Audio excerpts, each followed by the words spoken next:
Coming to you from a cozy little condo high atop Old Fourth Ward, Atlanta. Welcome to The Ron Show on America One Radio.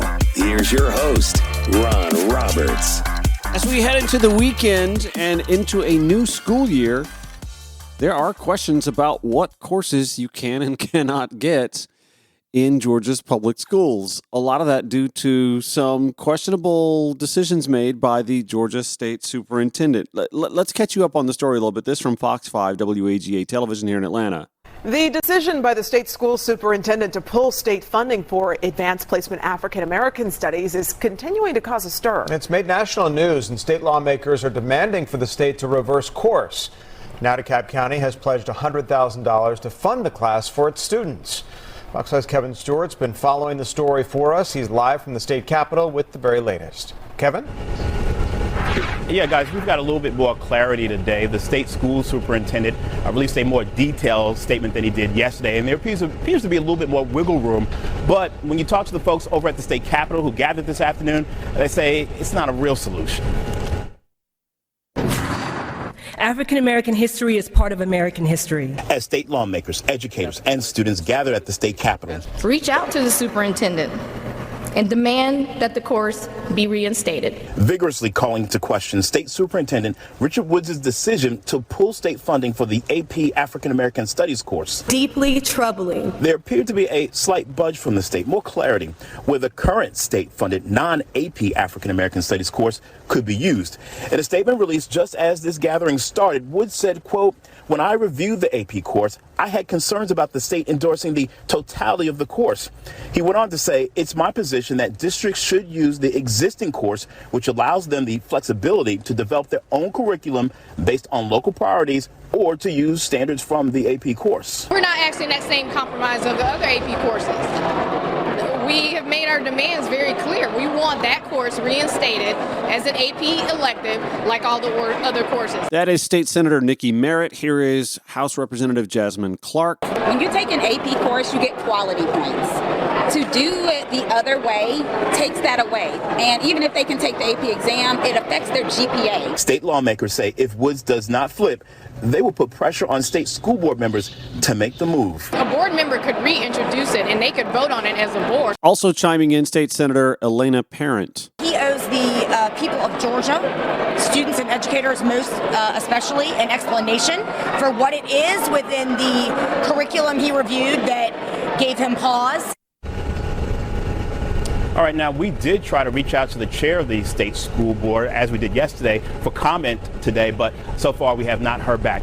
And we've been checking all over the area to see how school systems are handling this. We told you at the top there that DeKalb County is going to be able to handle the class this fall. If you go to our website, fox5atlanta.com, you'll find out what other school systems are doing. But for now, we're live in downtown Atlanta. Kevin Stewart, Fox 5 News. Yeah, it's an issue that has a lot of people talking. Kevin, thanks. Also reporting on this from the Atlanta Journal-Constitution, Martha Dalton and Ty Tagami.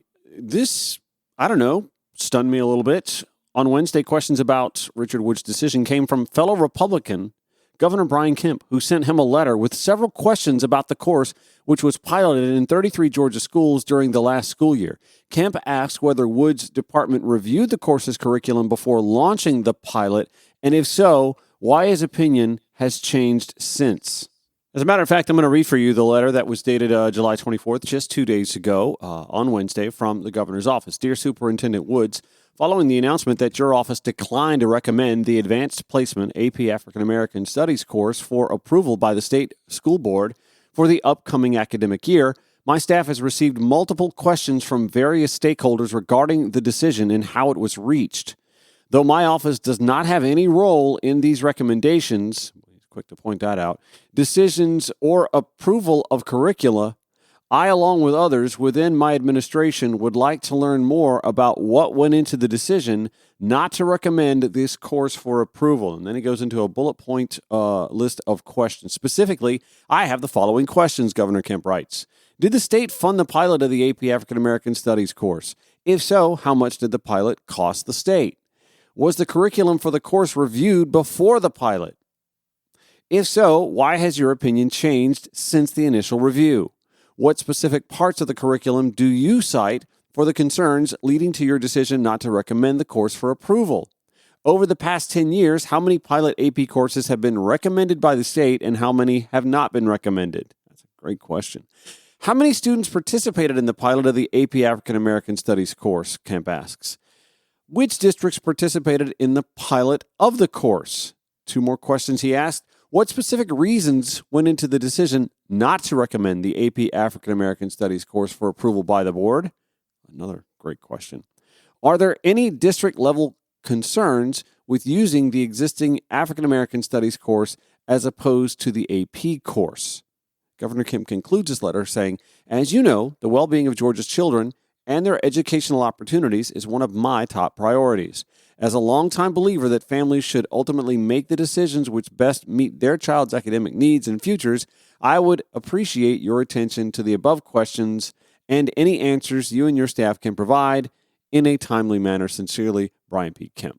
What's sort of troubling about the timing of all this is that last week was the last meeting of the Georgia State School Board before the start of the school year. It was pretty much a deadline for them to approve or not approve of any courses to be approved for the 2024-25 school year, and they didn't touch on this.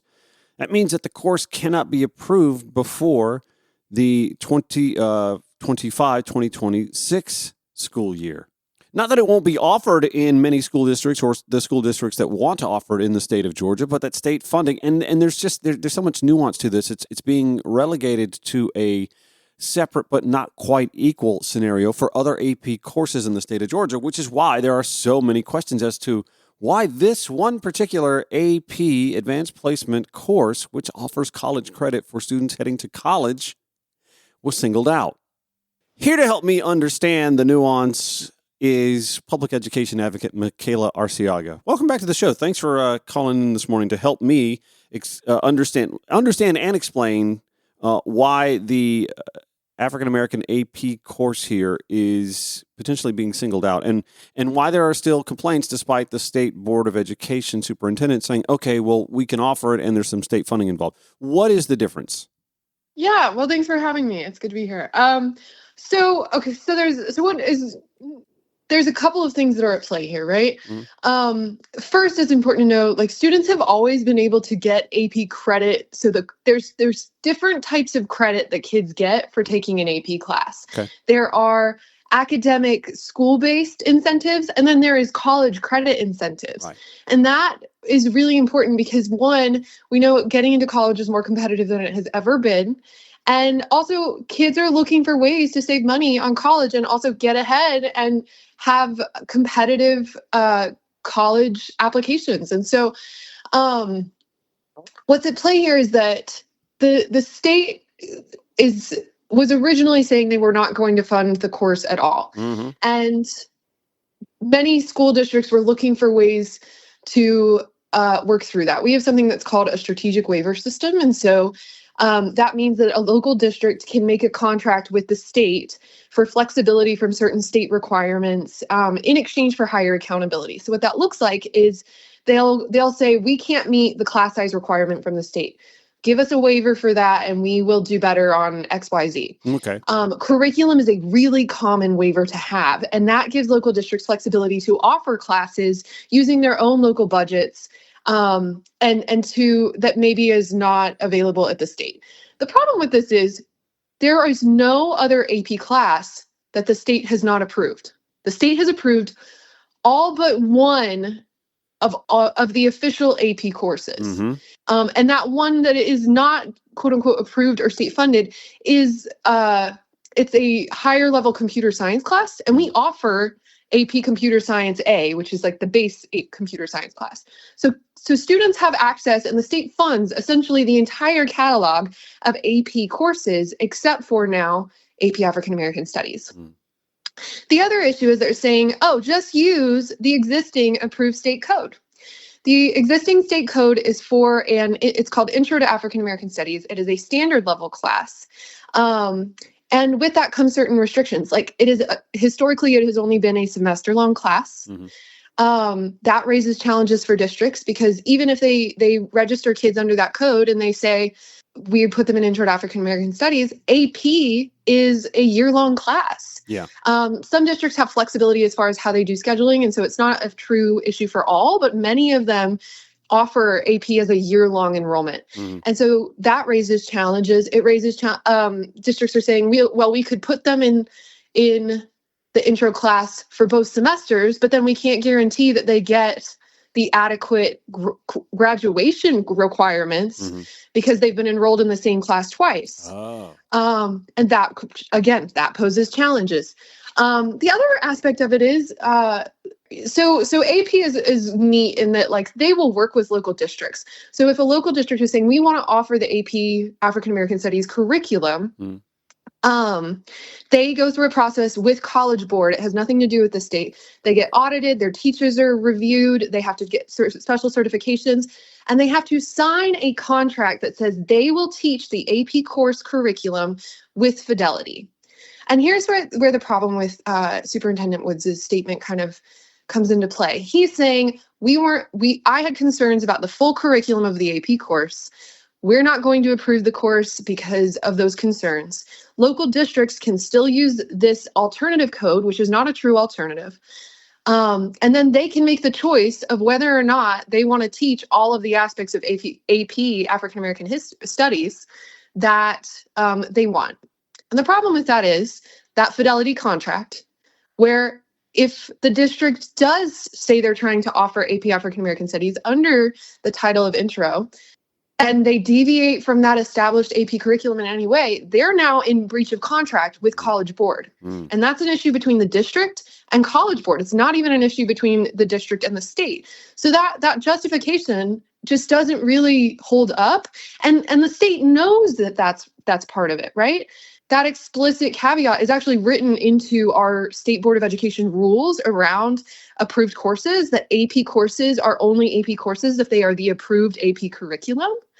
And so it's a little bit dishonest. It's a little bit disingenuous. We are on with Georgia-based public education advocate Michaela Arciaga, here to help us understand the AP African American Studies course controversy. Georgia State Superintendent Richard Woods saying that the state would not be funding AP African American Studies, and then relenting somewhat and giving a caveat on how the course can be taught at the district level and still receive state funding. But as Michaela's pointing out, there are some issues with how the College Board would view these credit courses. However, there's also a question about incentivizing even taking the course to begin with and how it impacts scholarship, including, by the way, Georgia's Hope Scholarship. I'll let Michaela explain that incentivizing, or lack thereof, with AP African American Studies when we continue our conversation here on The Ron Show. You're listening to America One Radio.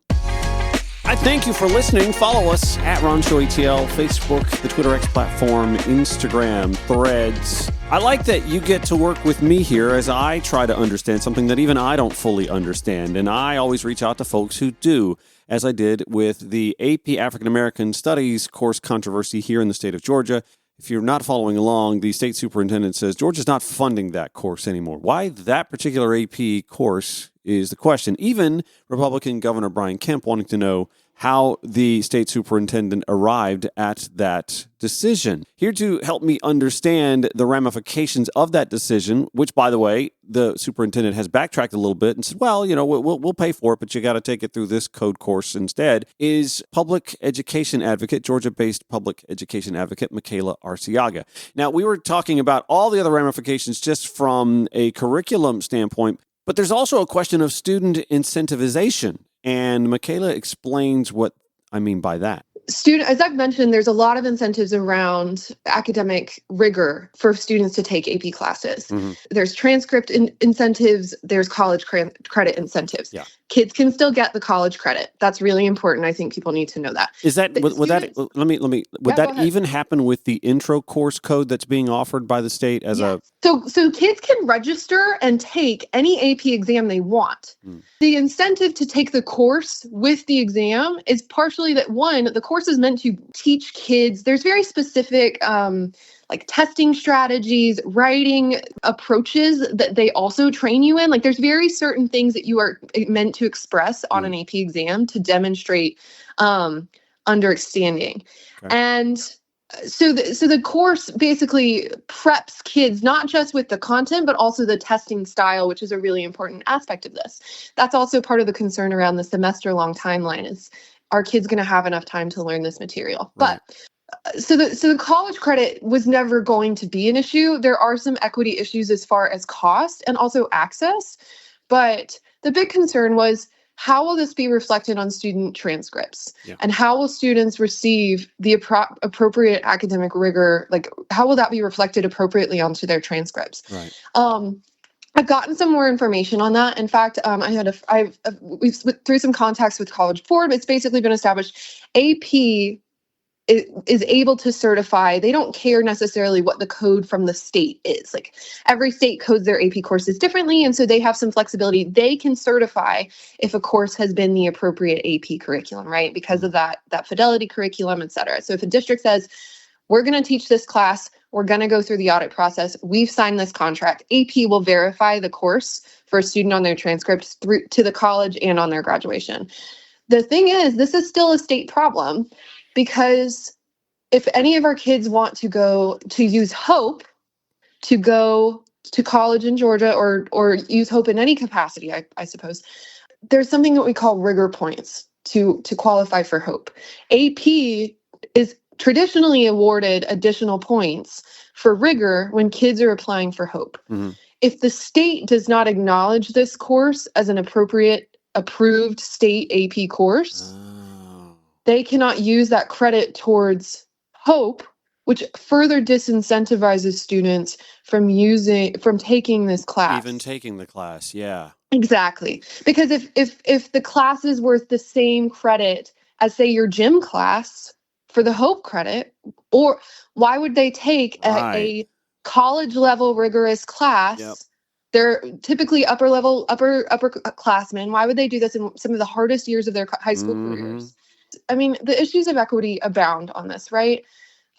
We have ample evidence that shows. So this is the AP African American Studies is the first ethnic studies course through AP, right. And ethnic studies is a section of content that basically focuses on incorporating like a culturally responsive content material, typically from like a social studies lens, but it's looking at the social and cultural fabric of different groups. Right. And we have multiple ethnic studies courses approved. We've offered ethnic studies since 2008 in Georgia, but this is the first AP level style course. And so this is now incentivizing for higher those traditional AP profile kids, but it's also accessible to kids who have never seen themselves reflected in traditional history classes, right? Our Black students and even Latino students, because some of this curriculum is intertwined with the like intersectional civil rights movements, right? Right. And so there's concern, like there were schools where this was going to be one of the first AP classes offered at that school, because there was such a demonstrated interest by their student populations.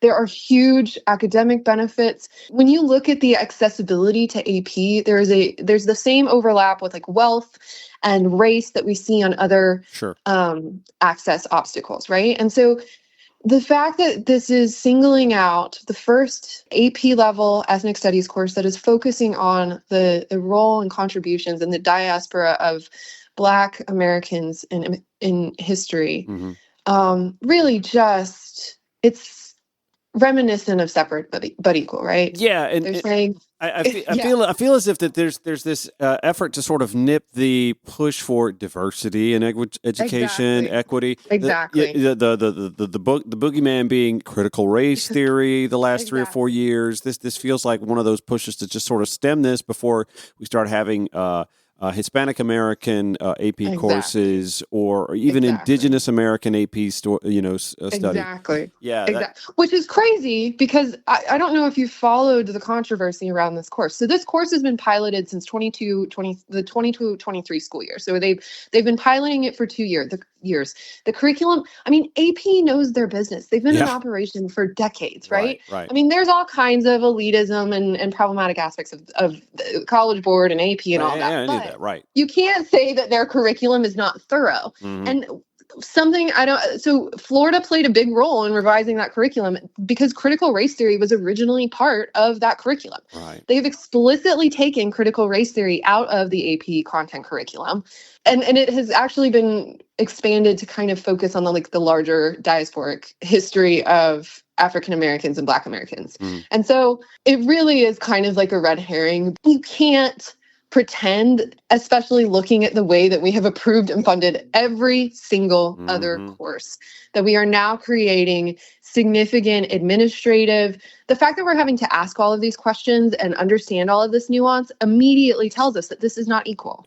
It should not be this hard to teach a course that kids so clearly want at a time when educators are crying out that kids are more disengaged than ever. It should not be this hard. All right, Georgia-based public education policy advocate Michaela Arciaga, thank you so much for clearing this up. We, like I said, when you're watching this from the periphery, you think, oh, okay, well, they've relented a little bit, but not quite. Exactly. I'm always happy to come on. I really appreciate you. I hope folks will take a second to read beyond the headlines. We still don't have a state-approved AP African American Studies course. It's just not right. All right. Thank you so much for clearing this up for us. I appreciate that. You do the same. Bye-bye. Okay. Archived audio, blogs, social media links, and more, all in one place.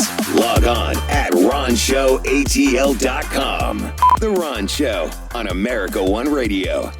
Kayleigh McEnany, a really pretty woman.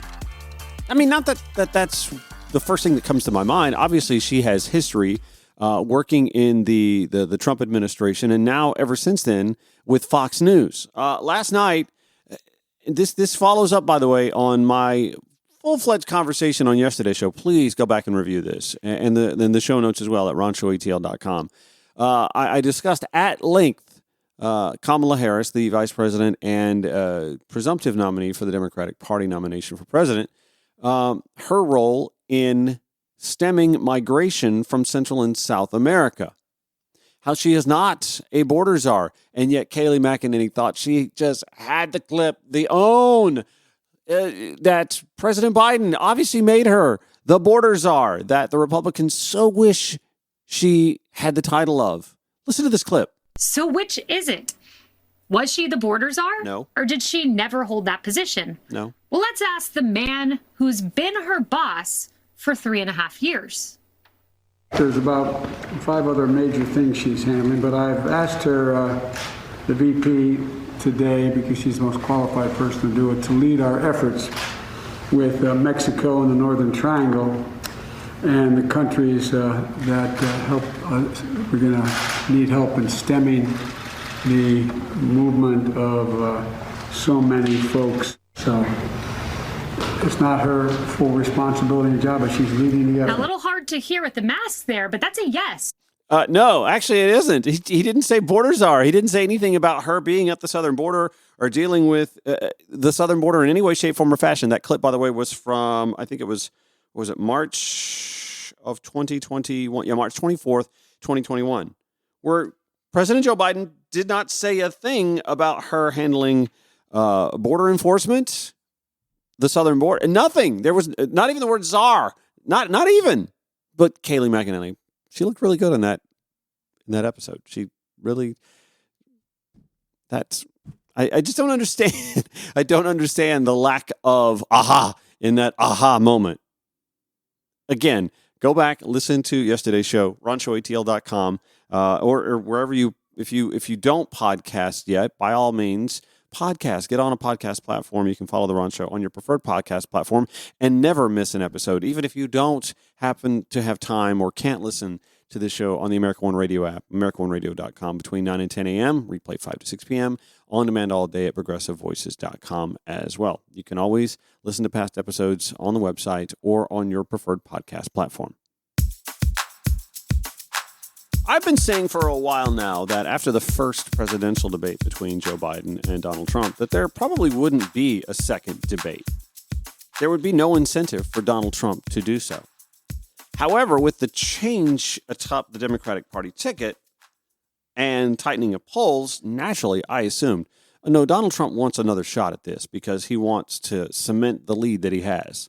As thin as early polling suggests that lead may be. However, I'll tell you, I'm ready to debate Donald Trump. I have agreed to the previously agreed upon September 10th debate. He agreed to that previously. Now it appears he's backpedaling, but I'm ready.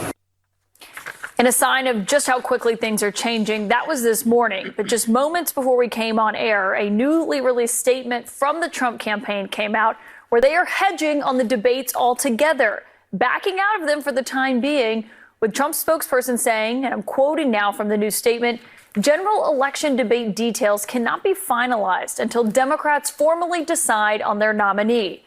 The Trump campaign implying, with no evidence, that Democrats could change their mind again on Kamala Harris as the vice president, even though Biden was not officially the Democratic nominee at the last debate. That's Caitlin Collins last night on CNN. And here's the problem. It doesn't matter who's going to show up. The date was agreed upon. The terms were agreed upon. You heard Kamala Harris, the VP and presumptive nominee of the Democratic Party, say she was okay with those terms. And now the Trump presidential campaign suddenly isn't. Their statement releasing yesterday, given the continued political chaos surrounding crooked Joe Biden and the Democrat Party. Why do they have such a hard time saying Democratic Party, if that's the name of the party? Anyway, and they also can't say Kamala either. They just can't say it correctly. Should we just start mispronouncing Donald's name? General election debate details cannot be finalized until Democrats formally decide on their nominee. So I guess that means they're going to wait till after the convention when she's officially given the nomination, and then they'll talk about how, well, we just don't have enough time. I mean, there's only 2 months left. Can't do this. Anyway, the statement continues. There is a strong sense by many in the Democratic Party, namely Barack Hussein Obama, that Kamala Harris is a Marxist fraud who cannot beat President Trump, and they are still holding out for someone, air quotes, better.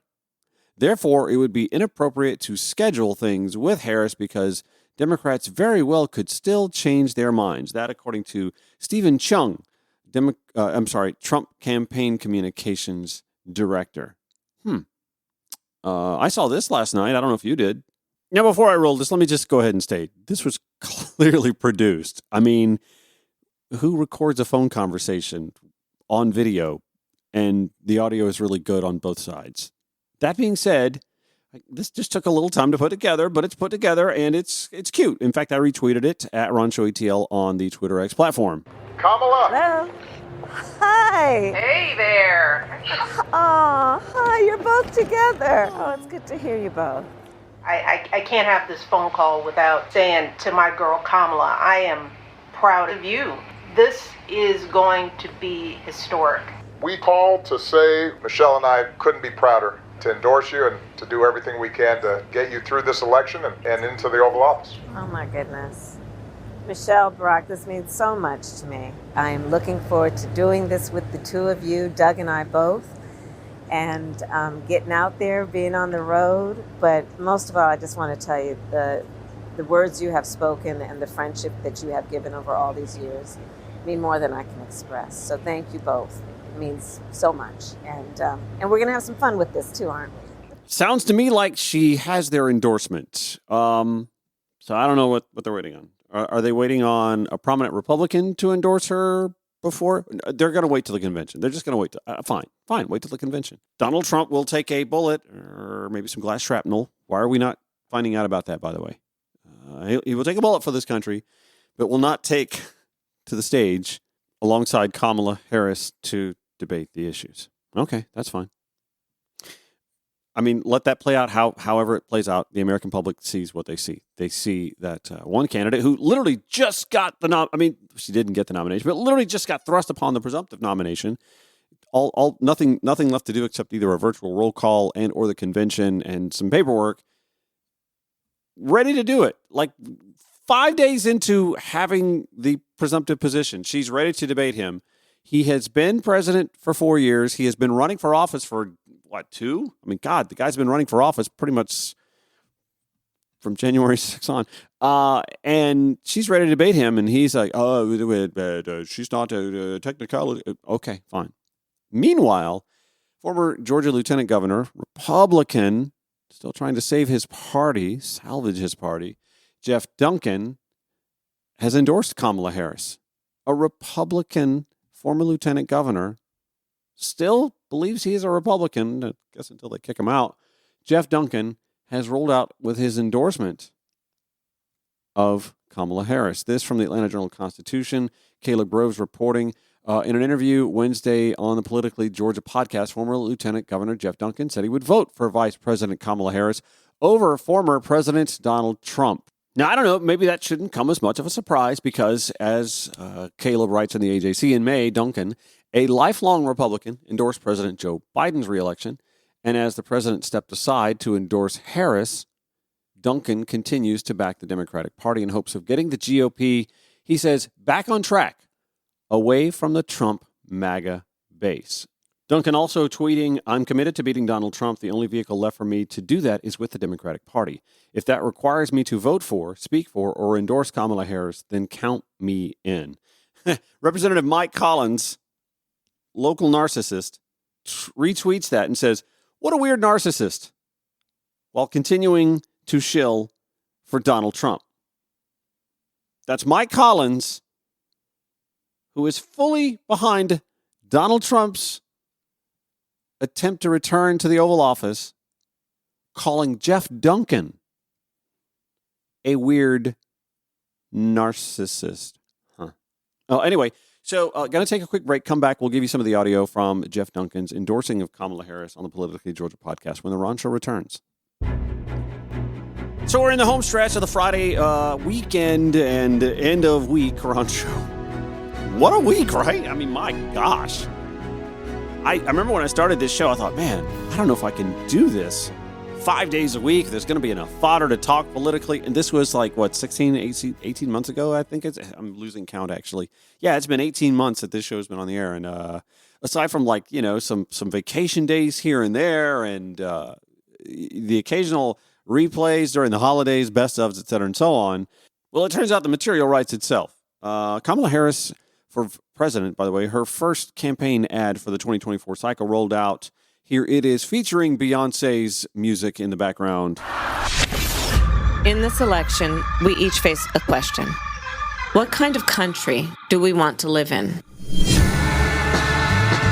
There are some people who think we should be a country of chaos, of fear, of hate. But us, we choose something different. We choose freedom.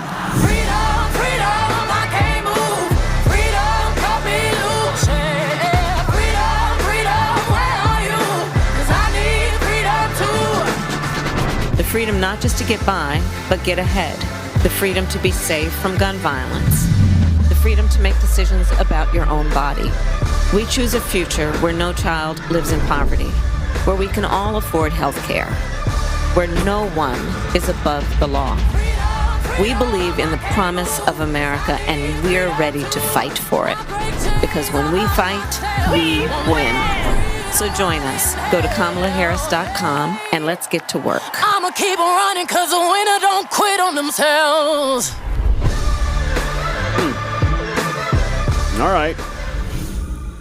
So here's a question. Ben Shapiro retweeted the video of this and then wondered where the substance was. I mean, what is he waiting for? Like a 900-page manifesto or guide for what it is that the Kamala Harris presidency should look like?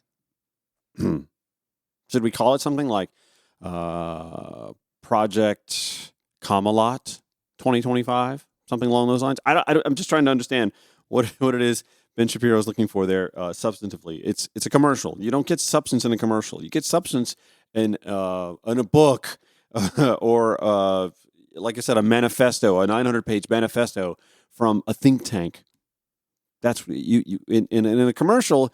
You do get. He's like, oh, there's just nothing but clips. Yes, that's kind of what a commercial is, Ben. It's not a manifesto from a think tank.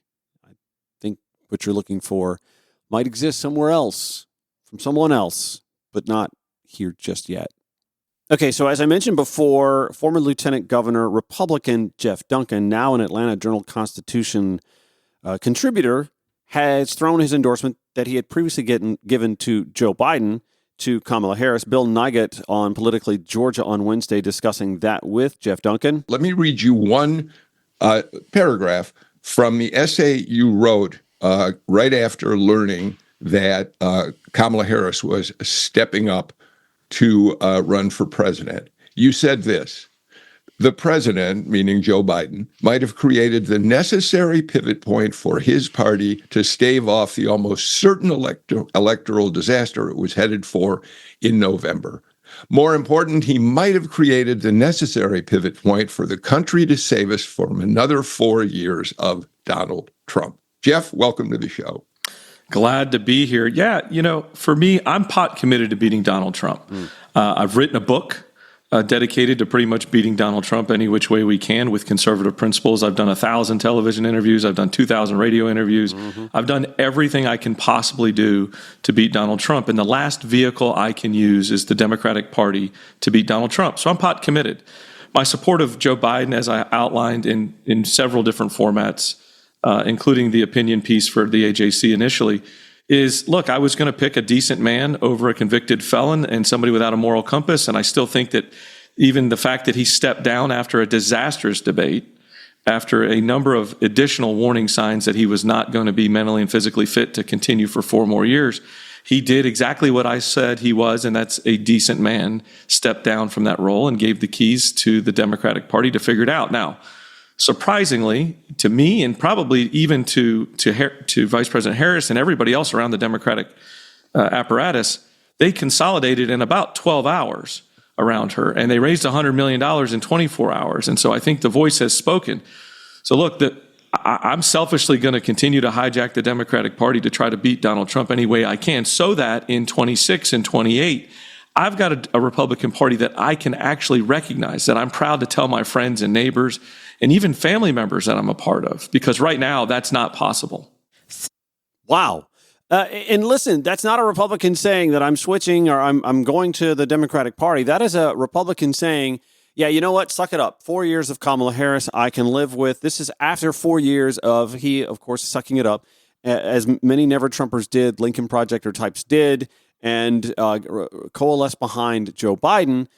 That's after 4 years of his presidency saying, you know what, if it's about saving democracy and getting the party back, their party back on course, then we're all for it. Let's listen in some more. So just to make sure I'm clear, because, after the disastrous debate, it seemed to be some, a little bit of equivocation from you about whether your endorsement of Biden still stood. So are you endorsing or have you endorsed Kamala Harris? Well, let's talk about the post-debate. I think it's important to be intellectually honest, right? So I was very upfront and intellectually honest that I thought about 6 seconds into that debate, it was obvious that his inner circle had misguided and misled us as to where his current state was. I'd had a phone conversation with a few weeks before that, and it was a very pleasant conversation, very engaging. And certainly I didn't pick up on any signs or symptoms that he was not fully capable mentally and physically. And so I spoke to those. And so for me, I also spoke to the fact that I thought the Democratic Party was going to do the right thing, and that was to do exactly this, and that was President Biden step away from the mic and let somebody else step up. And so that obviously looks to be Vice President Harris. And look, if she's the nominee, yeah, let's do this. Let's beat Donald Trump the best possible way we can. If that takes me endorsing her, if that takes me voting for her, if that takes me speaking at a convention, so be it. I'm pot committed because I want this country to get back on track. And to me, it's a healthier place if this country has two competing parties that make each other better, not make each other worse.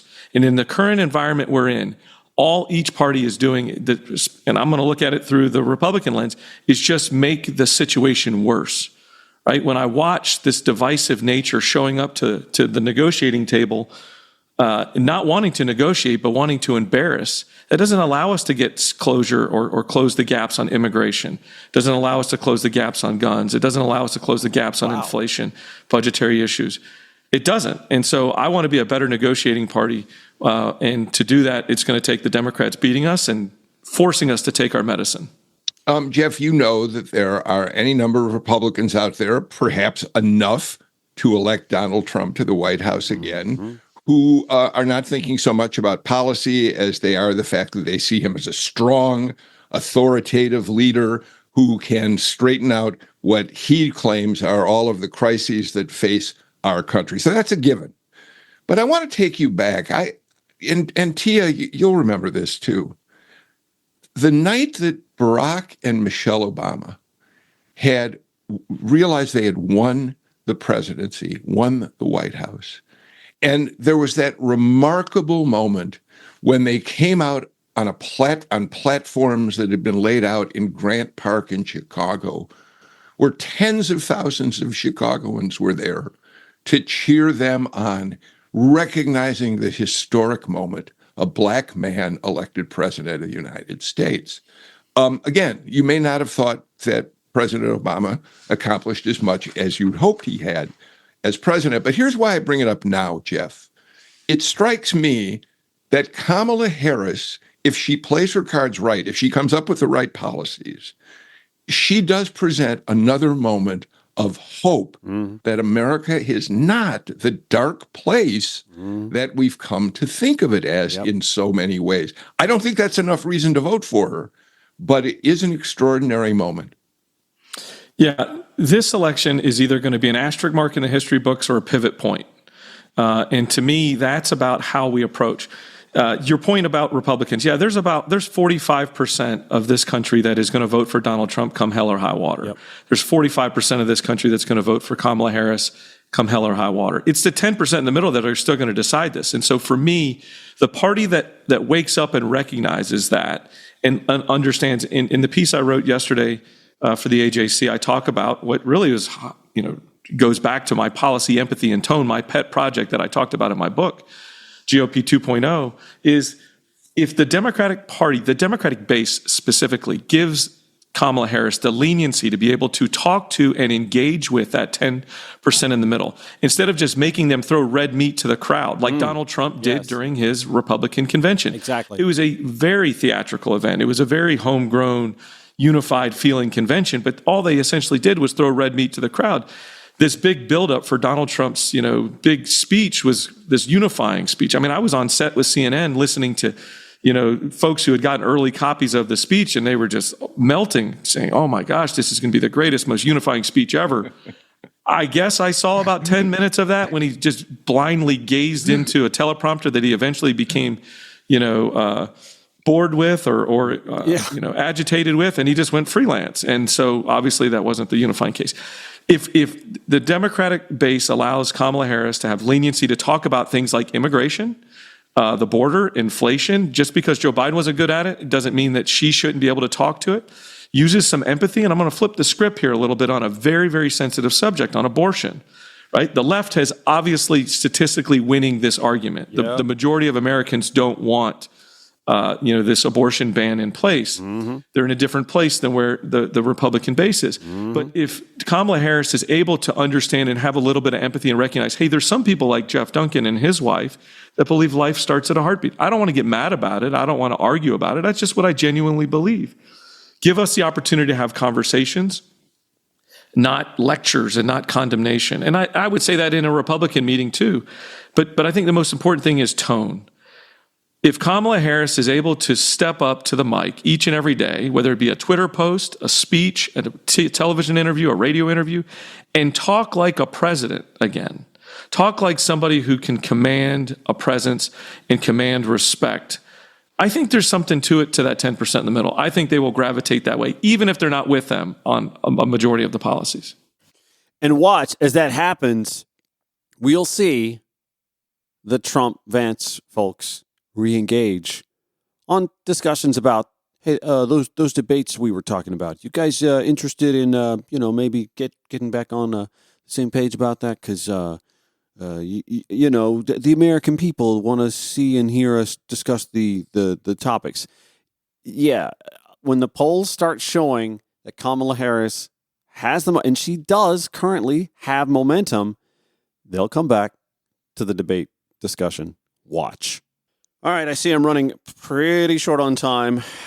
actually running a little bit over, so I'm going to wrap this up. I want to thank Michaela Arciaga. She's a Georgia-based public education advocate for kind of getting us through the AP course on the AP course being singled out by the Georgia State Superintendent, the AP African American Studies course, of course. We'll have show notes, as always, ronshowatl.com. Back on Monday, 9 to 10 a.m., replay 5 to 6 p.m. on the American One Radio app, AmericanOneRadio.com, and on demand all day, all week at ProgressiveVoices.com. Have a great weekend.